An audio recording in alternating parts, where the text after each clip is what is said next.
What's up, everybody? Welcome to Moxie Bets, presented by Caesars Sportsbook. I'm Katie Mox, and today it's our NFC North Preview. So let's welcome in our guest. You know him, you love him from MSG Network and the Action Network, and also the No Ketchup podcast, as you see on his hat, my friend, Sean Little.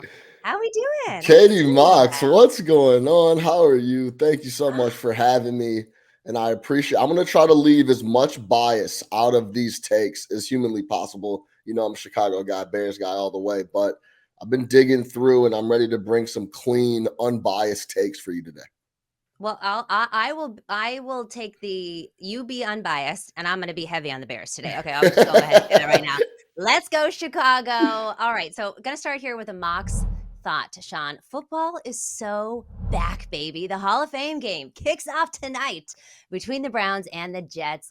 It's the time of year when anything is possible. No wins are off the table. All fan bases are saying this is our year. So I thought it'd be fun for us to share our hopefulness for our teams this year. I will start. I want a Super Bowl, Sean. I want a Super Bowl. The Niners have not been able to get over the NFC Championship game for 2 years now, back-to-back years. I feel like more than anything, this year we have all the pieces in place. I believe in Brock Purdy, Christian McCaffrey for a full season. The quest for 6 has been long and arduous. But Lord, let it be 2023. Let's get a Super Bowl this year, Niners. That is my hopefulness for this year. What is yours as a Bears fan? Yeah, just progress, baby. Progress. It seems like Ryan Poles has come in, has everything in the right direction, packaged the number one pick beautifully, when got DJ Moore. We know the rest of the story, but just progress. I think as fans, we want to know we're going in the right direction. We're not as good as the 49ers or Chicago Bears. You guys know where you're trying to do and where you're trying to go. There's a lot of times when you're coming into a year as a Bears fan where you have no idea what we're trying to do, if we're trying to be good, if we're trying to be bad. With the new regime, Eberflus and the gang that's come in, it's been very clear what we're going to do. We're going to rip it down, build it back up, and we're on our way to building it back up. So I just want to see progress, 3,000 plus type yards passing for Justin Fields, and I'm looking forward to seeing how it shakes. You know, so it's so funny, the difference, right? I'm like, I want a Super Bowl. Yeah. And you're like, I would like some progress. But the Bears were the worst record in the NFL. So progress, it can only go up from there, Sean. We're going to get into it. We're taking a quick break on Moxie Bets. We'll be right back. Why should you bet with Caesars Sportsbook? 2 words, Caesars Rewards. Every bet brings you closer to the type of benefits only Caesars can offer. Hotel stays, VIP experiences, sports and concert tickets, and more. It's not just an app, it's an empire. All right, time now for Capper's Corner. Let's welcome back in our guest, Sean Little, to talk the NFC North. And Sean told you he's very familiar with this division. He is a lifelong Bears fan. He has been hurt by Aaron Rodgers probably more times than he would like to admit. Sean, just to break this down real quick, every team in the NFC North will face every team from the AFC West, yikes, and the NFC South. AFC West had 2 playoff teams last season, 2 of those with 11 plus losses, so a little bit split there. And then the NFC South, every team was below 500 in 2022. So an interesting matchup that the NFC North has this year. When we take a look at the division odds, I never thought I would say this, but the Lions are the favorite. The Lions are the favorite, plus 120. They're seeking their first division title since 1993, when they still had Barry Sanders on the squad. So it's been a minute for them. Then you got the Vikings plus 300, seeking back-to-back division titles for the first time since the 08-09 season. Packers, no more Aaron Rodgers, plus 380. Then you got the Bears plus 425, seeking their first division title since 2018. Worth noting, on Tuesday, the Bears were the 3rd and the Packers were the 4th.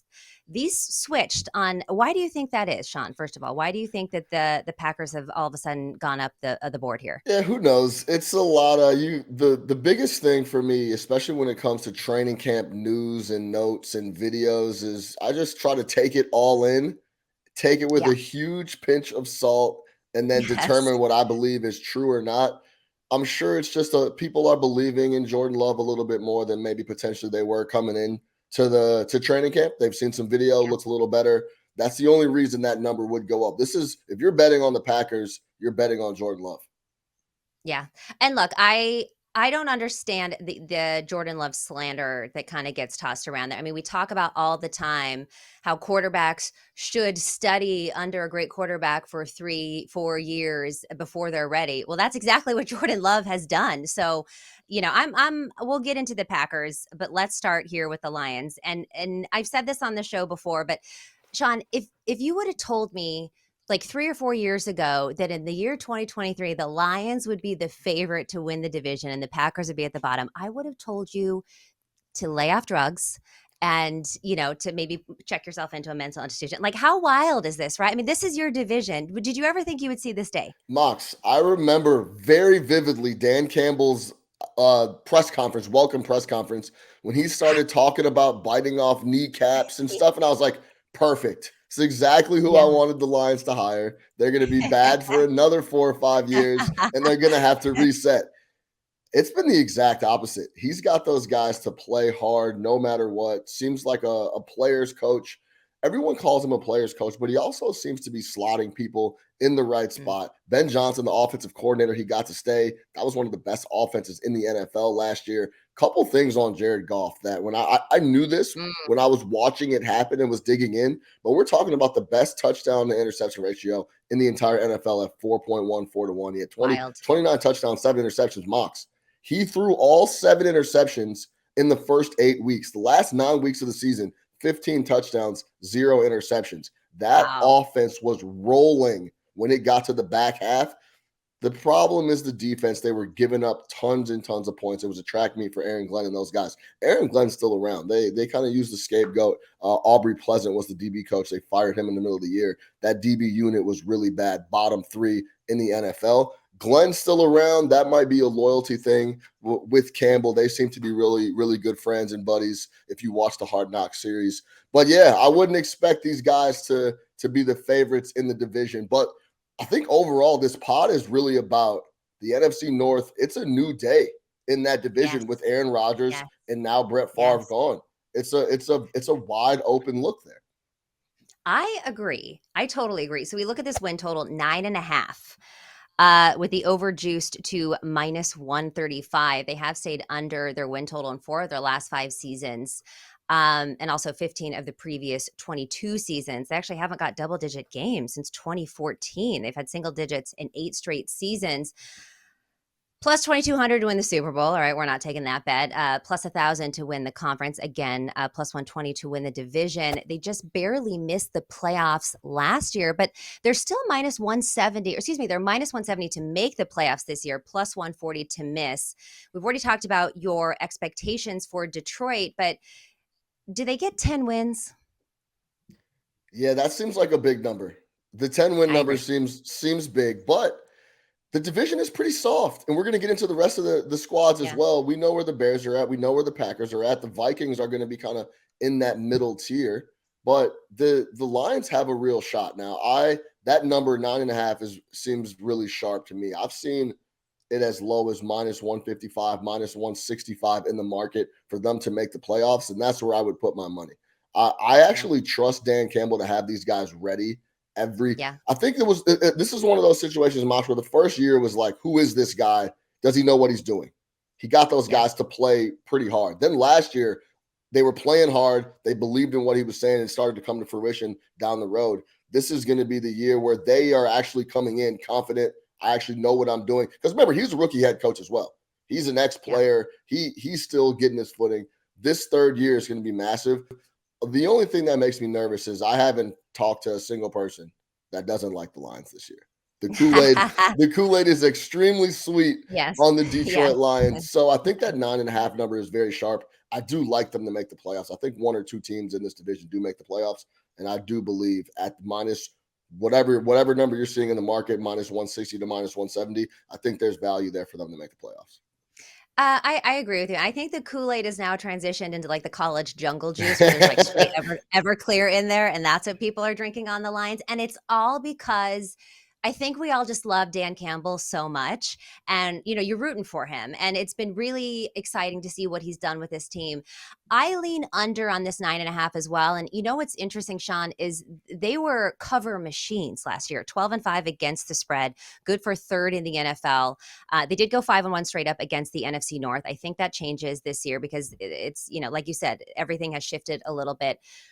I don't think they're going to be as good as covering this year. The Lions are stacked. I would say they're probably one of the top, I don't know, 7 rosters maybe in the NFC. The NFC is a little bit weaker this year. Under Dan Campbell, the Lions are 23-11 against the spread, tied with Dallas Cowboys for the best mark in the NFL during that span. And while Detroit is set to have the 8th easiest schedule in the NFL, a lot of that has to do with the NFC South there. The look ahead lines are a lot different this year than they were last year. Okay. The Lions are favored in 12 games. That's that Everclear jungle juice that everybody is drinking right now. They were only favored in 4 games last year. So you look at that, it's like you go from 4 to 12. I just can't see them covering as many games. They're not going to be underdogs like they were. They're not going to have that chip on their shoulder, maybe that they had the last time. And they're favorites by more than a field goal in a lot of these games too. So I like this under. I can't see them necessarily getting double digits. And also, lay off the jungle juice, lay off the Kool-Aid. I don't think that they're going to be covering as many games as they did last year. I agree, Moxie. And it's our job to find the next Detroit Lions. What's the team that's Yes. going to show up this year that's going to be covering the spread at an alarming rate? Everyone's going to There's see the Detroit. I hope so. I hope that is the case. But everyone's going to see the Detroit Lions coming. There's no question about that.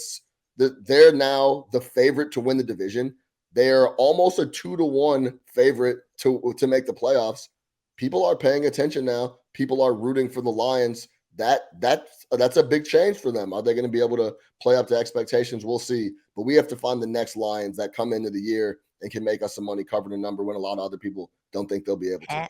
Hell yeah. You know who it's not going to be is the Vikings, the fraud Minnesota Vikings. After posting a 13-4 record last year, the Vikings win total is set to 8.5, which of course suggests a slide is coming in 2023, that over juice to -140. Because I'm sorry, when you go from 13 to 8.5, that is a huge slide that the odds makers are giving them. Now, they did win the most single possession games or single score games Yeah. in, I think, NFL history, right? Yeah. With 11 11. games. Yeah. They are plus 300 to win the division. Are you expecting a drop off like I am? And how far will this be? I mean, 8.5 is pretty low. They are a decent team. No question. And the the 11 wins in one score games is a absolutely outrageous figure. Outrageous. Yeah. Anytime they needed something to break, anytime they were in a tough spot, in a jam, needed to close a game. We saw what happened in Buffalo, how they won that game. Justin Jefferson going up and making one of the best catches of the year. So that 100% isn't going to happen again. And also, let's just get down to the nuts and bolts.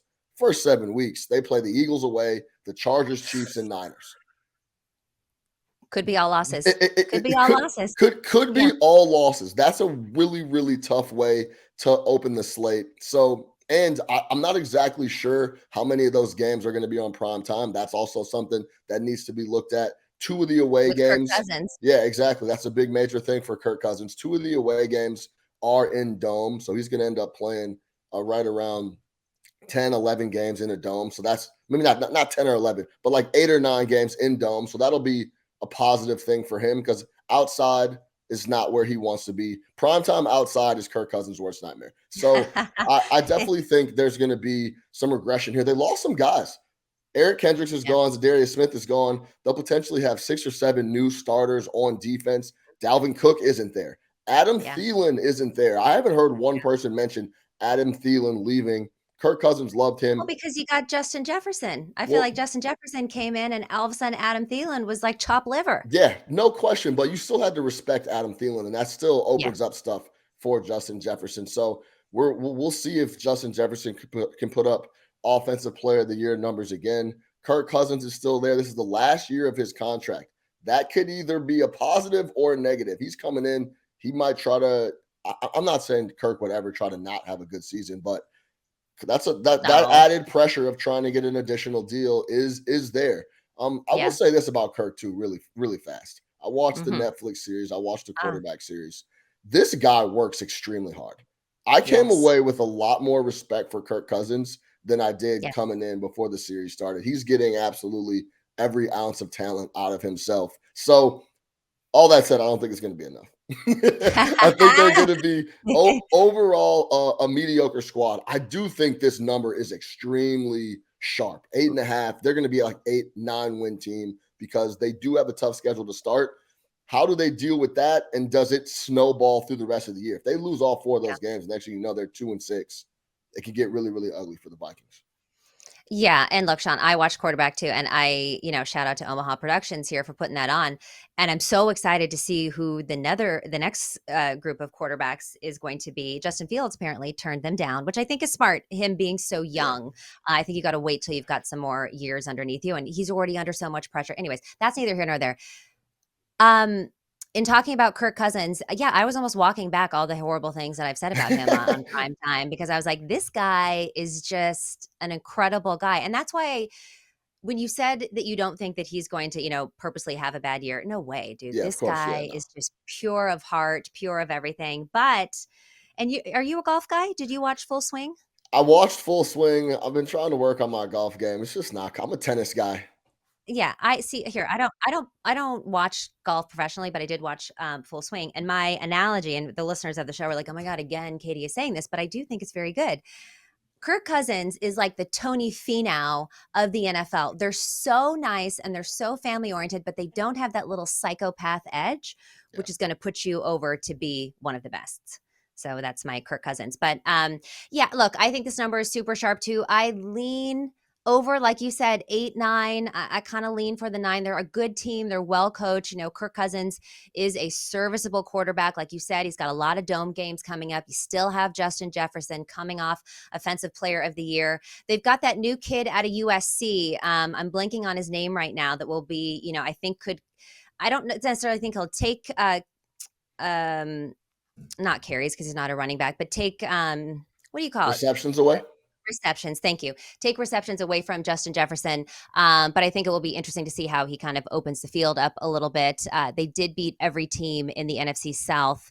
Or they can beat every team in the NFC South, and then you think they could maybe split in the division. That's 7 games Right. right there. Well, So Mox, yeah, think about it. Think about a defense coming in. Now you were going into Minnesota, into one of the toughest places to play. The crowd is there. It's one of the best home yeah, atmospheres in the NFL. You had the game plan for Dalvin Cook, Thielen, mhm. and Justin Jefferson. Now it's Justin Jefferson. And That's the true. defense has brand new starters on it. And he's going to be That's throwing true. the ball a ton. So it's going to be interesting to see how that comes to fruition because Justin Jefferson is going to have a lot of focus.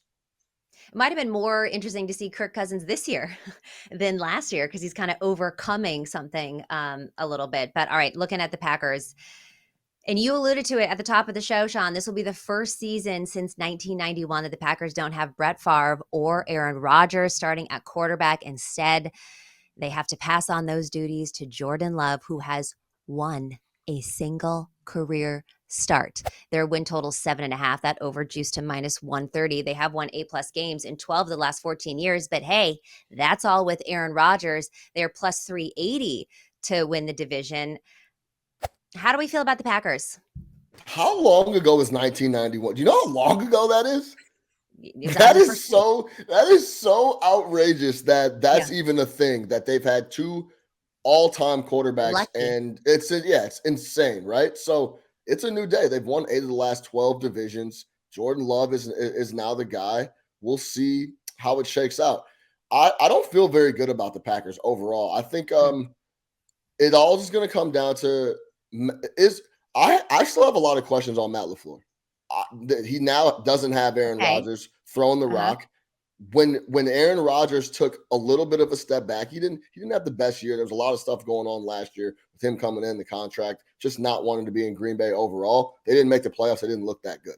Now, is that more LaFleur? Is that more Aaron Rodgers? I think it all depends. Aaron Rodgers threw 5 interceptions on first down alone, which is an insane number for Aaron Rodgers, who I've seen him have entire But seasons is where he it throws. 5 or Is it less. that he didn't have any pass catchers though, too? I mean, Yeah, we know Christian Watson, Romeo Dobbs, both super young guys, right around 40 receptions on the year last year. That was he didn't have the patience and didn't want to work with those guys. He wanted to be on a team that had an offense ready, and that's why I think he's loving his time out with the Jets yeah, right now. so happy. This squad is going to lean on Aaron Jones, AJ Dillon, that running back duo, and I'm excited to see if Matt LaFleur is going to be able to put together a comfortable offense with Jordan Love. Now, Jordan Love looked good when he came in a blowout against the Eagles for a couple passes. That's fine. Coming in, being the guy for the entire year, I'm excited to see if Matt LaFleur is who we think he is and can put together an offense that he'll be able to handle. But I'm not very high on them. I think this is a massive, massive culture change across the board. I'm going to say under 7.5 wins on the Green Bay Packers.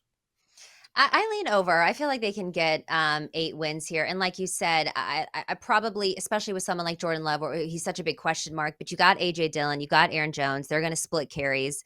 We'll see how Matt LaFleur can run the ball. What I find interesting, I mean, Green Bay currently has 8 players on the defensive depth chart that were drafted in the first round, and yet they still aren't very good. So they got to figure out how to play D better. And so I believe that maybe this is the year that happens. But I do think that Jordan Love, the good news is at least Aaron Rodgers kind of sucked last year, so it's not so deep of a fall for Packers fans, right? Because if it was like at his MVP years and then all of a sudden he's gone and then you have Jordan Love, it's like, Yeah. oh my God. But there was so much kind of turmoil, and I do think that Green Bay fans were at the end kind of ready to move on as well, because it was very obvious that he didn't want to be there. So the culture change might be less toxic, right? Maybe there's a little bit of lightness in the air in that locker room. So we'll have to see. Big question mark. I kind of lean over, but I've got a lot of ties to Wisconsin, which I think make me feel that way. But now the Bears win total 7.5. The over is juiced to 125, under plus 105. The Bears are 1-8-1 in their season win totals in the last 10 seasons. They have stayed under this number in back-to-back seasons since moving on from Mitch Trubisky to Justin Fields, plus 425 to win the division. I'll tell you right now, Sean, I'm high on the Bears, so I'll let you be unbiased. I'm very excited. We're going in the right direction. We have a quarterback. I have said this every opportunity I've had. This Okay. is Justin Fields' third year for me. I mean, second year for me. Last year was Okay. his rookie year. The Matt Yeah. Nagy year doesn't count. Completely different system. He played half Yeah. the year. It was a lot of different things going on. Matt Nagy didn't know what he was doing overall. This Mm-hmm. is the real answer. So this is year 2 under the same system, under Eberflus. I am very excited for what's going on, purely on the fact that last year Justin Fields produced everything on pure talent, in my opinion. That was all Yeah. natural, God-given ability, and he was just twitchy, athletic, and reacting to situations he was in. This year, the reports are coming out that this guy lives in the facility. That's all he Let's go. does. He says the right things. He's doing the right things. All the footage I've seen out of camp and articles, and I'm reading it all, is the connection between him and DJ Moore is absolutely phenomenal. That's gonna that three-headed wide receiving core went from really bad to solid now. Will Chase Claypool be solid? We'll see. We'll figure that out as well. He's been dealing with some injuries. But What Darnell is Mooney, what is the overall? I'm going to stop you right there. What is the overall vibe with Chase Claypool and the organization? Because I've been hearing a lot yeah, of things that they're just not that happy with him. yeah. The overall vibe is let's get on the field and produce. Work. I think, Okay. yeah, because last year he was dealing with some things, wasn't on the field. We gave up a first round pick to go get him. So Mm-hmm. it's one of those situations where, did we make a mistake? The jury's still out because said player hasn't played too much. But coming Yeah. in, I expect him to get tons of snaps. I expect him and DJ Moore. And now it's not one of those things where Chase is the number one feature guy and it's getting all the Right. attention, and that's going to be an issue. He should have a lot of opportunity to be in the slot, to be in Yeah. different spots on the field, 3 wide receiver sets, where he should be able to make an impact with DJ Moore being a threat to take the top off the defense and go deep. A lot of that underneath stuff should be open. Darnell Mooney should also get some looks. Cole Kmet, they just re-upped and got a new deal. They Robert Tunyon. Yeah, I love Komet. I think he's going to be really good. So it's all positive things coming out of the NFC North and Chicago for the Bears and Justin Fields. Now the bet that I was looking at, I can't mess with the total. That's also another Kool-Aid spot. I think a lot of people are drinking that they're just going to come in, flip it, and win 9 games. But the defense, they added Tremaine Edmonds, they added a couple guys, but overall the defense is still very green. We're the secondary is going to be probably the worst unit on the team. So we'll see what that shakes there. So what I'm looking at is Justin Fields over 2875, Mm. 2,875 yards passing, simply because he has the talent. He has now added DJ Moore, added Chase, who hopefully is going to play 13 plus, 14 plus games. Cole Kmet's now solidified as the number one tight end with the new deal. 3,000 yards passing with a team that I see being behind quite a bit because the defensive unit is pretty soft shouldn't be an issue. I see Yeah. Justin Fields having 4,000 plus total yards on the season. Ooh. Ooh, maybe take an alt total for that if you can Let me find let it. me hold on, Mox. Let me clear myself. 4,000 total. So rushing and passing. He's not I going to was be a like, "Oh, 4,000 yard passer. oh." Yes. No, I was like, 4,000 that's total. oh, got it. Yeah. Got it. Good clarification there. Yes. All right. I like the Bears to win the division. I like the Bears to win the division at plus 425. And look, here's some troubling information on last year that I think improves. The Bears went 0-6 straight up against the NFC North last season.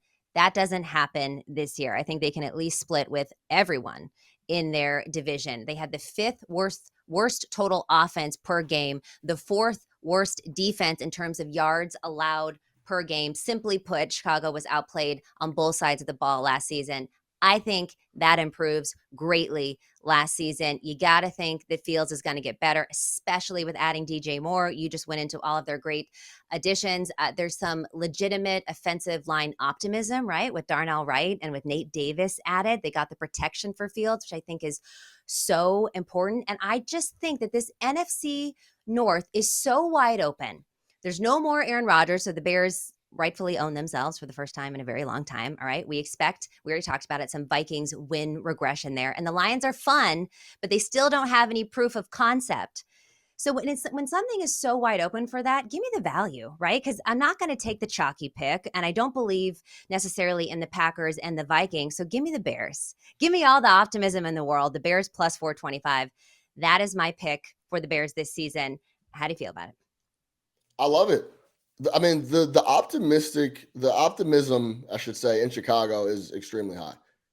We're going in the right direction overall as an organization. We have a young quarterback. The coach has everybody in lockstep. The coach is coaching. The GM is GMing, and Ryan Poles. Everything is very siloed. Everybody's ready to go, from what I could tell. So I'm excited.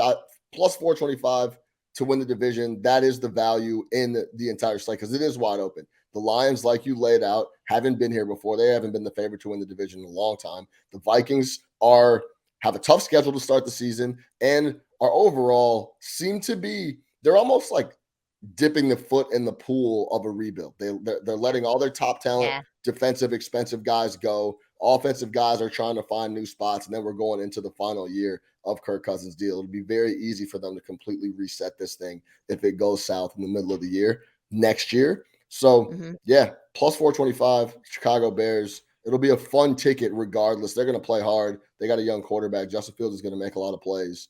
And if they start off hot, it could really get rolling. Oh God, I want it. I want it so bad for the fans in Chicago too, because y'all have really been through it for the last few years. Great fan base.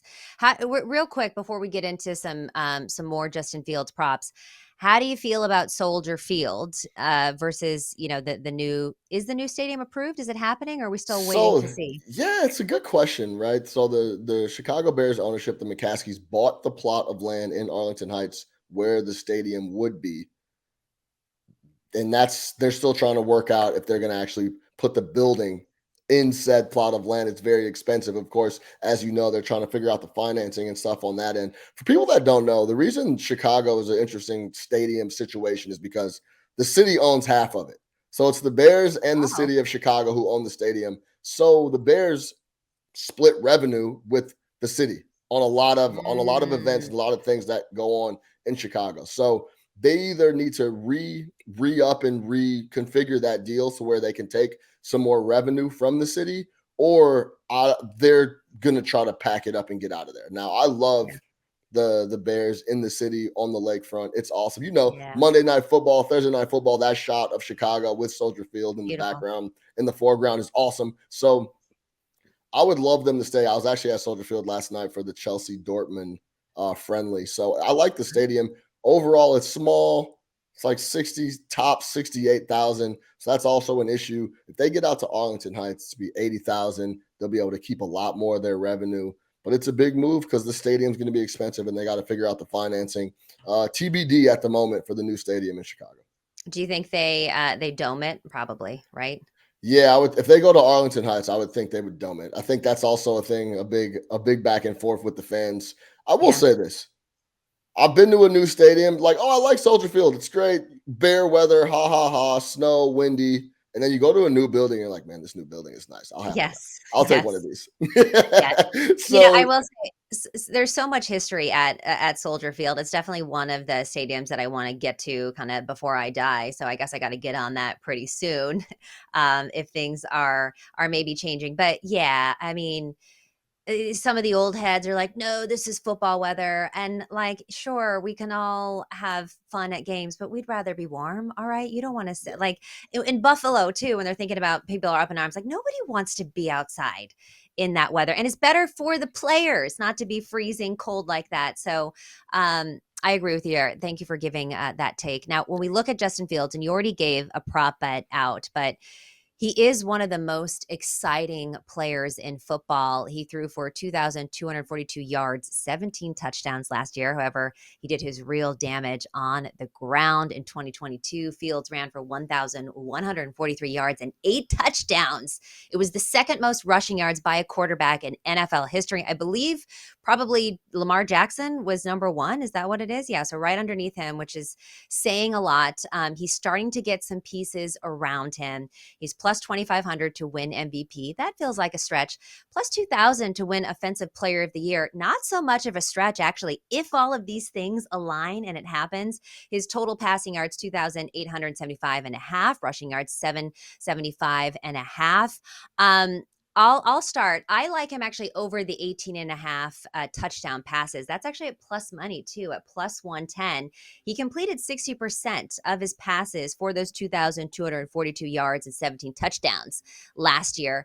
I expect Fields to continue to improve, especially now that he's got, pass catchers. He's got DJ Moore. He's got Darnell Mooney. He has Claypool that we hope does a little bit better. Cole Kmet, who you just said, Robert Tunyon, an improved offensive line. All of this to me points to more touchdown passes. And really, it's only 1.5 more than he had last year. So I really like this a lot, especially at that plus money.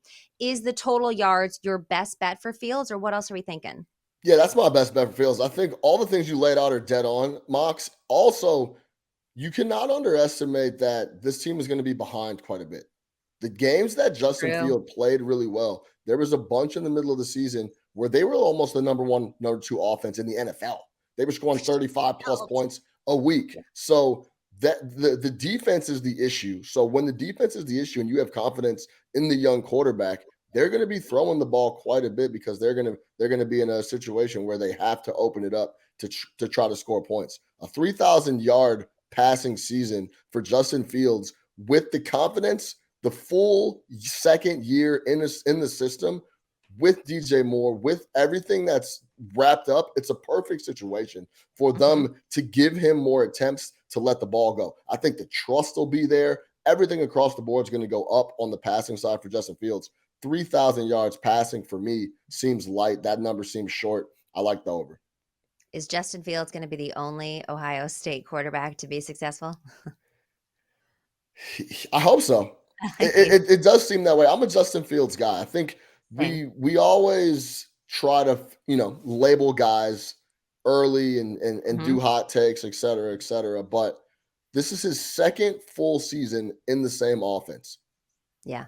It Let's got see. better.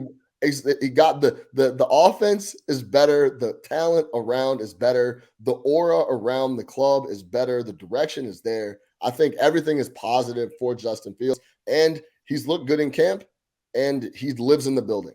I'll take Justin Fields to have a better passing season than he did last year. Okay, agree with you there. All right, so let's do the final order for the NFC North. Now, we already know. I'm going Bears. I'm going Bears, Lions, because, all right, they're the favorite, then Vikings, and then Packers. What's your order? I'm gonna go Bear, or no, excuse me. That was my heart. That wasn't my brain right there. That was my heart right Bears, there. Bears, Bears. I'm gonna go Lions, Bears, Vikings, Packers. I think that Mhm. Vikings Packers 3-4 slot is interchangeable. It'll be very tight, but I do expect it to go Lions, Bears, top 2 slots.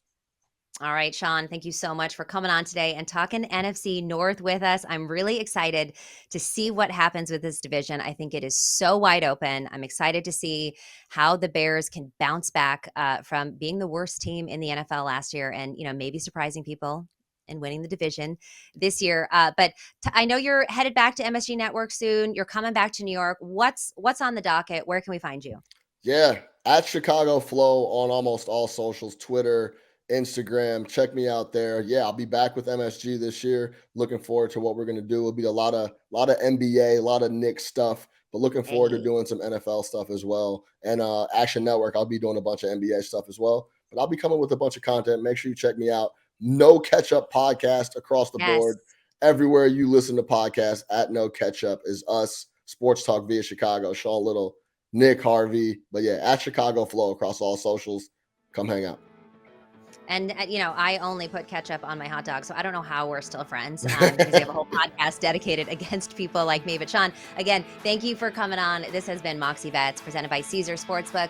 Don't forget to follow us on social at Moxie Bets, and we'll see you next week.